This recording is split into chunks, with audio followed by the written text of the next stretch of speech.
Hello, I'm Don Cunningham, President and CEO of the Lehigh Valley Economic Development Corporation. We are proud to host every year the Northampton County State of the County Address by Northampton County Executive Lamont McClure. Lehigh Valley Economic Development Corporation is a public-private coalition of private employers, institutions, regional organizations, and large governments across the Lehigh Valley. Every year, we look forward to hearing from Northampton County Executive Lamont McClure on the state of Northampton County. Northampton County had another banner year in 2021 for economic growth, for population growth, and has been helping to drive success across the Lehigh Valley. The Lehigh Valley last year ranked as one of the top 50 manufacturing markets in the United States of America. Our population growth continued, and our economic growth continued, and most importantly, median family income in the Lehigh Valley rose to $66,000 per household, well above both Pennsylvania and the United States. We are able to focus on economic strategy through this coalition of private businesses and governments that was started back in 1995. We're able to do our work because of private money and also public support that we received through the good graces of Northampton County and Lehigh County. Our sponsors for this special program are Workforce Board Lehigh Valley and the Lehigh Valley International Airport. To introduce County Executive McClure, I'd like to welcome Executive Director of Workforce Board Lehigh Valley, Nancy Dishnot. Thank you, Don. On behalf of the Workforce Board Lehigh Valley, it is my honor to introduce to you our Northampton County Executive, Lamont McClure. As a resident of Northampton County, I remember well the day Executive McClure announced in the Lehigh Valley's very first case of COVID-19. It was March 12, 2020, and COVID-19 was discovered in our county. Our county executive asked us all to remain calm, to make sure to use good hygiene, and limit interactions with the elderly and other compromised individuals in our population. He assured us that he was in close contact with the governor's office, and as soon as he was provided information, he would share it with us, and he did. More than 2 years have passed, and more than 79,000 COVID cases were detected in Northampton County alone. As we all navigated the unpredictable life we led, we had one constant: County Executive McClure.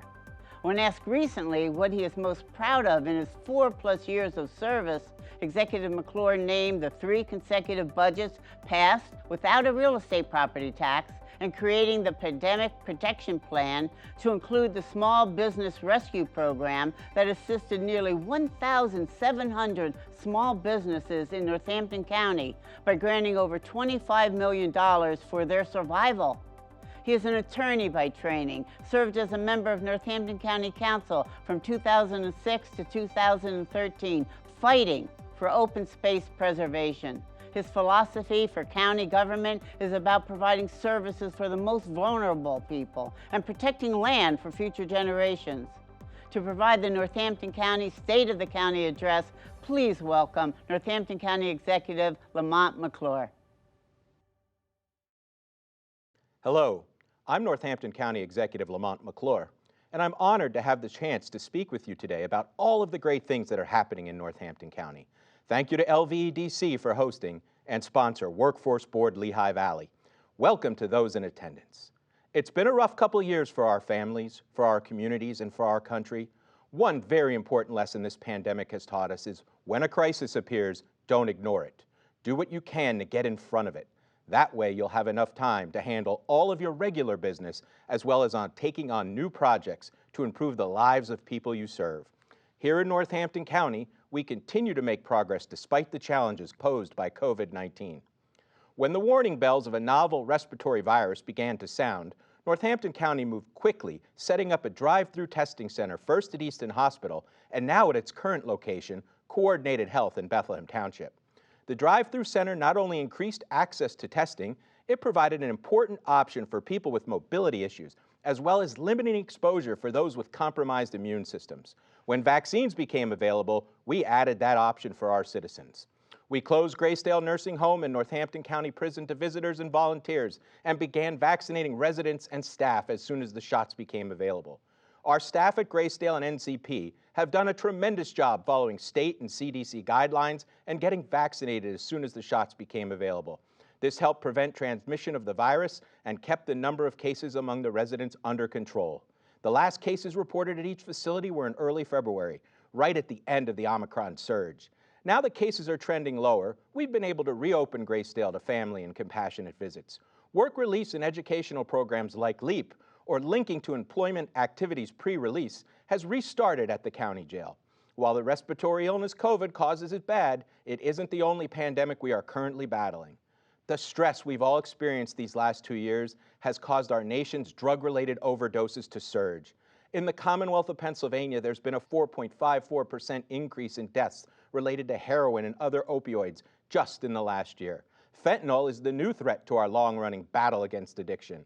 Fentanyl is a synthetic opioid 80 to 100 times more powerful than morphine. It was developed for the pain management and the treatment of cancer patients, but it's now commonly available on our streets. Many users believe they are purchasing heroin when in fact they're purchasing fentanyl. The resulting overdoses and deaths are tragedies which affect individual families as well as collective mental health. Many illegal drugs, including heroin, methamphetamine, and cocaine, started to be laced with fentanyl around 2014. We can see this in the data compiled by our county coroner, where the average number of overdose deaths rose from 33 before 2014 to 84 after 2014, a 155% increase. Recently, Pennsylvania and Northampton County reached a settlement of $1 billion from pharmaceutical distributors, which fueled the nationwide opioid epidemic. Northampton County's share of that settlement is approximately $11 million, and we have put a spending plan in place to raise awareness about the dangers of opioid addiction, as well as increasing services for those currently on a path to recovery. Prevention efforts will concentrate on younger residents, with school programs focusing on students, athletes, coaches, and parents. We will distribute short films and videos on the dangers of vaping and fentanyl. Our recovery efforts will be expanded. We are going to make all of our recovery centers handicap accessible, with defibrillators available at every site. Danny's Ride, a car service for people who need transportation to treatment or other services, will be offered. Job training classes will be added to the Fab Lab at the Fowler Center in Bethlehem, and certified recovery specialists will staff college counseling offices. We are looking to add intervention services, something which hasn't been widely available in this area previously. To help the recently recovered stay clean, $300,000 in scholarship funds will be made available for living expenses for newly sober individuals. Overcoming addiction is hard, but here in Northampton County, we will not leave anyone behind. If this is an issue that affects you or someone you love, I encourage you to seek information and support at our Rally in the Valley event at Steel Sacks on September 11th. If you need help, we're going to do everything we can to connect you to a program that will get you on the path to recovery. Another resource that we are looking into establishing is our own health bureau. This idea has been explored in the past, but the pandemic highlighted the benefits such an institution has to offer. Advantages including addressing infectious disease such as tuberculosis and HIV, as well as providing support for chronic conditions such as heart disease, cancer, and diabetes. Northampton County is made up of cities, suburbs, and farmland. We value all of our communities and residents no matter where they live or livelihoods they pursue. The beauty of having our own health bureau is that we could be assured that our rural areas would receive just as much focus as our inner cities. We are studying the issue now to make sure the costs justify the benefits. First responders have a critical role in protecting the public health, and our police, fire departments, and emergency management services and other organizations have shown true heroism throughout this crisis. While these services are traditionally provided by municipalities, Northampton County knew that it was important to support these organizations when the COVID-19 crisis arrived on our doorstep and began to affect our communities. We started the EMS and Grow Norco grant programs in 2020 to assist municipalities and nonprofits so they could interact safely with the public. Initially, the programs paid for the installation of plexiglass barriers, ventilation systems, personal protective equipment, and technology to hold virtual meetings.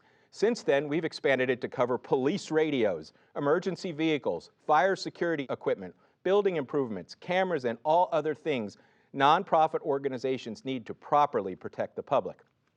Grants of up to $50,000 can make a big difference in the ability of a municipality to serve its residents. In 2021, the county distributed approximately $2.8 million to 63 organizations for 87 projects. This money has kept people employed, as well as making sure our police and fire departments have the equipment they need when they need it. The pandemic has been challenging not only to our lives, but our livelihoods. We live in a confusing time where many people struggle to pay for rent, food, and gas, while others wait months with cash in hand to purchase cars or home improvement materials. Inflation is up, unemployment is down. While I'm sure professors of economics are having a great time studying the chaos, living with it has been unpleasant and frightening for too many of our residents. However, Northampton County has weathered this crisis better than other areas of the nation. We continue to be a prime destination because of our high quality of life, a thriving business community, extensive parks and trail systems, good schools, and easy access to major metropolitan areas. In 2021, the Lehigh Valley ranked 8th in economic growth nationwide, metro areas with a population of 200,000 to 1 million. Anyone who drives through our county knows that this is a popular spot to do business. In the last 5 years, 75 projects were completed in Northampton, representing $1.6 billion in investment, creating or retaining nearly 9,000 jobs. Growth, while good for the economy, comes with consequences, such as increased traffic and rising cost of living. As Will Rogers once said, buy land, they're not making it anymore. While it's better to experience an economic boom rather than a bust, long-term county residents are seeking a counterbalance to the expansion. That's why I've prioritized our farmland preservation program and purchase of open space and parkland in our budgets. To date, Northampton County, the Commonwealth, and our municipalities have invested $51 million in farmland preservation since 1993. We are on our way to celebrating our 250th farm and 20,000th acre of preserved farmland. In 2022, we will invest $1 million in farmland preservation and $3 million for open space. To prevent warehouse proliferation and to ensure our children and grandchildren can continue to benefit from Northampton County's long traditions of farming, fishing, hunting, and other outdoor activities, I have given precedence to protecting open space and environmentally sensitive land. Since 2018, we've added 3 new county parks, purchased land to link our trail systems, and preserved 297 acres. Open space, trails, and parkland are beneficial on a number of levels, even for those residents who never set foot on an unpaved surface. Air quality is becoming a concern in our area. The more land we can protect from warehouses, the fewer trucks and their pollution they will produce will foul our air. Open space mitigates floods, improves water quality, retains soil, and provides a habitat for pollinators and wildlife. Trees and plants purify our air, lower healthcare costs, and minimize damage to agricultural areas. To a developer, preserved land may look like nothing more than a lost opportunity, but just residing next to a protected area puts money in your wallet by raising the value of your house. People will pay more to live near a trail or a park. Those from outside our area travel here to enjoy our mountains, lakes, and streams. Outdoor recreation brings tourists and their dollars to our area, boosting our economic activity and helping maintain 4,500 jobs. Fishing is the most impactful outdoor activity in America, with hunting close behind. To hang on to those jobs, we must protect our land and our waterways. I see Northampton County's future as green, green for the environment and green for the economy. That is why I and my administration will continue to seek opportunities to preserve open space and farmland, which will help balance our economic activity with our quality of life. I understood from the start of the pandemic, small businesses would be adversely affected. Small businesses are the biggest driver of our economy. That is why our Department of Community and Economic Development made providing grants of up to $15,000 to small businesses a top priority, first with CARES Act funding and again with money from the American Rescue Plan. Recipients include restaurants, gyms, florists, dance studios, hair salons, and many other businesses, which increase our quality of life. As of March 2022, Northampton County has distributed almost $25 million to 1,883 businesses. The grants can be used for rent, payroll, and other operation expenses. Many recipients have contacted me to say the support was essential to keeping their doors open and their staff employed. Thanks to the American Rescue Plan passed in 2021, Northampton County will receive an additional $30 million this year, and we've planned carefully on how to spend it to get the biggest benefits in public health and economic stimulus. $5 million will be used to expand and improve communications at our 911 center. $2 million will go to supplying affordable housing, and $1 million will be used to remove lead paint from residential housing and in the water supply pipes. $15 million will go to Graysdale Nursing Home. Long-term care facilities across the nation were hit especially hard. First, because they serve some of the most vulnerable members of our community, and second, because of the stress our employees experienced in caring for the residents during a pandemic while dealing with a shortage of staff. $12 million will be used to address nursing staff costs. $2 million will be used to build a daycare center on site, which will be an important enticement for parents to work at Graysdale, and $1 million will be used for capital projects. The pandemic put more pressure on Graysdale than any other county agency. Nursing homes care for the most vulnerable in our society, as well as some of the most susceptible to infectious diseases like the coronavirus. Graysdale employees have shown amazing courage and dedication over the last 2 years. We've done everything we can to protect our staff and residents by adhering to CMS guidelines, offering vaccination clinics as soon as the shots became available, and even bringing in the National Guard a few times to give our employees a well-deserved break. We also instituted a system for hazard incentive pay, and so far have paid out over $3.3 million in compensation to employees for the risks they've faced on the job.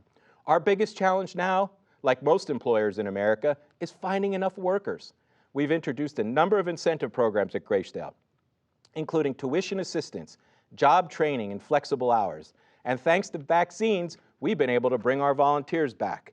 Graysdale enjoys a large base of community support, which I know the staff and residents appreciate. Graysdale is one of the jewels of Northampton County. It takes care of our most vulnerable residents at a time in their lives when they can no longer care for themselves. A responsible government doesn't just take care of its constituents in the present, it plans to take care of them in the future.